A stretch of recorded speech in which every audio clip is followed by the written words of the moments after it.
Of course. So it was almost like ఒక ఆయన అడిగేవారు అప్పుని నీకు చాలా ఇంకా అడుగుతారు every time. That is his process. నేను షార్ట్ ఓకే చెప్పేస్తే దాని తర్వాత మళ్ళీ సబ్సిక్వెంట్గా ఏం పెద్ద డిస్కషన్ ఉండదు దాని మీద. బట్ నేను వస్తున్నా పరిగెత్తుకుంటా అంటే ఆయన తెలుసు ఏదో చెప్పబోతున్నాడు శైలేష్ అని. Then he'll be all ears for it. చాలా ఆనెస్ట్గా with a lot of sincerity he will listen what. ఎందుకంటే ఆ టైంలో యాజ్ అన్ యాక్టర్ మీకు దాని ముందు జరిగిన ఒక 2 సీన్లు, తర్వాత జరిగిన ఒక 2 సీన్లు మీకు తెలిసి ఉండొచ్చు, కానీ ఓవరాల్ ఫ్లోలో ఆ క్యారెక్టర్ ఎక్కడుంది అన్న ఒక గ్రామర్ని మేము చెప్పడమే మా work. Exact. It is my job to go and say sir ఈ టైంకి ఈ క్యారెక్టర్కి ఈ నాలెడ్జ్ ఉంది, ఈ ఈవెంట్స్ జరుగున్నాయి ఇంతకుముందు, సో ఈ నాలెడ్జ్తో ఈ క్యారెక్టర్ ప్లే చేస్తున్నాడు, అది ఒకసారి మైండ్లో పెట్టుకుందాం అని చెప్పడం, ఇలాంటివి మా work. Exact. Not to act it and show or anything. So మీకు చెప్పగలిగితే చాలు ఒక డైరెక్టర్కి యాక్ట్ చేయాలి అలాంటి యాక్టర్కి. Yes absolutely. నువ్వు ఇంత చెప్తే టక్ మనీ he will catch up this much.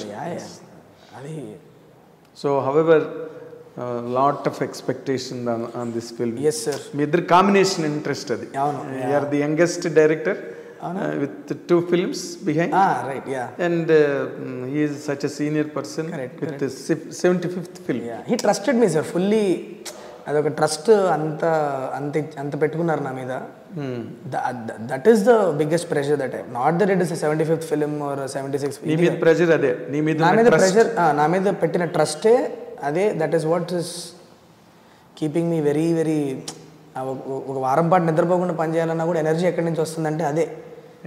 ఆయన నమ్మారు, డెలివర్ చేయాలి. It's as simple as that. With what single point agenda I have been working for the last 1 year. Very very nice, very nice. And really our I dream channel wishes you all the very best. ఎందుకంటే ఈ cinema it will certainly, నేను కూడా press మీట్లో ఉన్నా, it will mark ఎన్ ఎరా.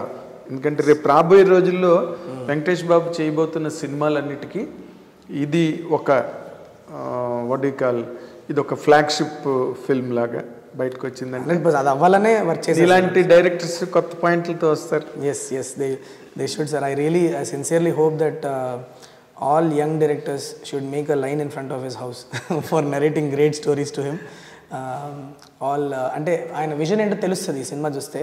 ఆయన mind set ఏంటి, ఆయన ఎలాంటి సినిమాలు చేయాలనుకుంటున్నారు అన్నది మీకు క్లియర్గా అర్థమవుతుంది. So the world will know you know what. Chiranjeevi గారు ఆల్రెడీ స్టార్ట్ చేశారు యంగ్ స్ట్రింగ్ ఆఫ్ డైరెక్టర్స్తో. Now Venkatesh Babu also start. నువ్వు చిరంజీవి గారికి దానిలోకి ఇంకా వెళ్ళలేదా, కథలు రెడీ అవ్వలేదు? అదే సార్ చెప్పాగా, నేను అంత ఆలోచించను. అలా అనుకో.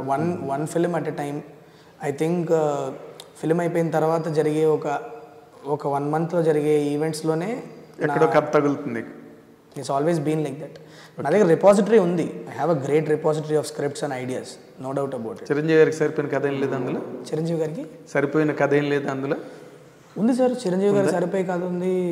It's not that I don't have great ideas. I have, but I'm saying idea లెవెల్లో ఉంది. ఐడియా లెవెల్లో one thing that happened with Venki sir was he was willing to let me narrate an idea to him and give me time to write the whole script and come back to him.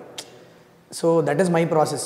ఏంటంటే ఒక యాక్టర్ని కలిసినప్పుడు ఏంటి వాళ్ళు ఏ mind సెట్లో ఉన్నారు, ఏ జోన్లో ఉన్నారు, and what kind of at the end of the day they also will have ఇలాంటి సినిమా చేయాలనుకుంటున్నానని వాళ్ళకు కూడా ఉంటుంది కదా. అవును. అలా ఎక్కడో చోట మనకు సింక్ ఏర్పడుతుంది.